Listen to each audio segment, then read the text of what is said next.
Vous, à présent, Hélène Frade. Bonjour Hélène.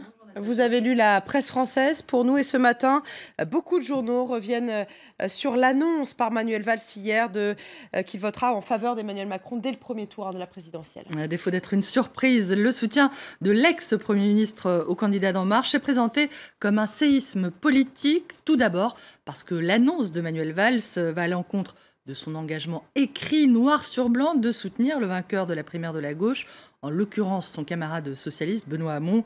Une décision associée par Libération à un reniement qui va dévaluer encore un peu plus la valeur de la parole des hommes politiques. Manuel Valls accuse Libé, on le voit, c'est Monsieur déloyal, le pivot transformé en girouette, je cite.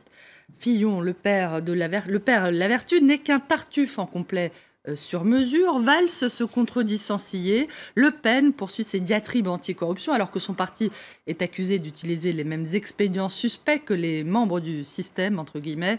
On attendait un sursaut civique, on ne voit que des loopings politiciens.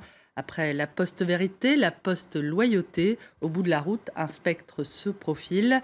La post-démocratie, je cite. La presse française qui évoque ce matin une décision qui va recomposer le paysage politique en France. La Libération toujours explique que Manuel Valls mise sur une recomposition à l'Assemblée nationale dans la foulée d'une présidentielle remportée par Emmanuel Macron, mais sans que celui-ci parvienne à se trouver une majorité absolue. Un scénario où Manuel Valls se verrait offrir un rôle de pivot avec un petit groupe d'une trentaine de députés réformistes. Un scénario synonyme d'implosion probable du PS. Est-ce la fin du Parti socialiste, s'interroge Lacroix, qui parle d'une formation soumise depuis des années à un grand écart idéologique, particulièrement sportif, d'un parti où le débat interne, à défaut d'avoir été mené, conduit aux conclusions qu'imposent de tels déchirements. Se séparer, je cite. Valls rallie Macron et plonge le PS dans le chaos, annonce Le Figaro, qui évoque une crise sans doute mortelle pour le Parti socialiste, une crise dont Manuel Valls ne serait que le révélateur et aucunement le facteur déclenchant. Ce n'est pas la trahison, entre guillemets, de Manuel Valls qui plombe la campagne de Benoît Hamon, assène le journal.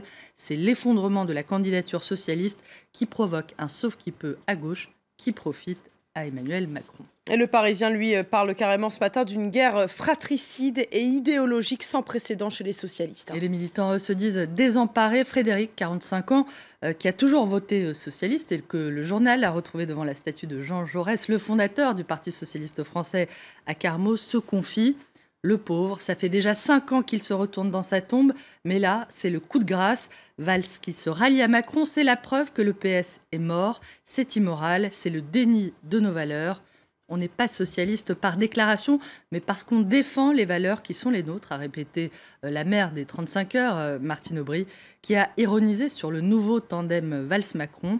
Qui se ressemble, s'assemble. Qui se rassemble, s'assemble peut-être, Hélène, mais pour le moment, précisons que le mariage entre Emmanuel Macron et Manuel Valls est loin d'être officialisé. Et l'opinion explique que le soutien de son ex-patron complique la tâche d'Emmanuel Macron.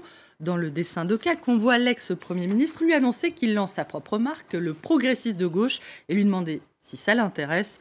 Je suis adepte du paquet neutre, répond l'ex-ministre de l'économie, inquiet visiblement de voir son mouvement perçu comme étant désormais trop à gauche, d'où les propos de l'un de ses bras droits, Richard Ferrand, encarté lui au PS depuis ses 18 ans et qui est passé lui aussi dans le camp d'Emmanuel Macron.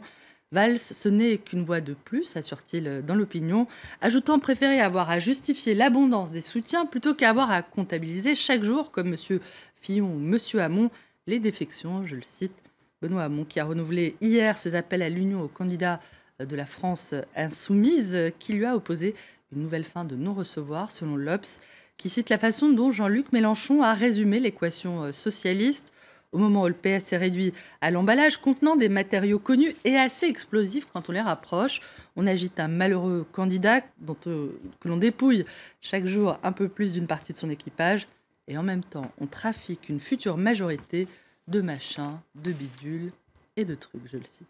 Merci beaucoup Hélène Frade pour votre revue de presse française. On vous retrouve à 9h20 pour la revue de presse internationale. Restez avec nous, on fait une courte pause.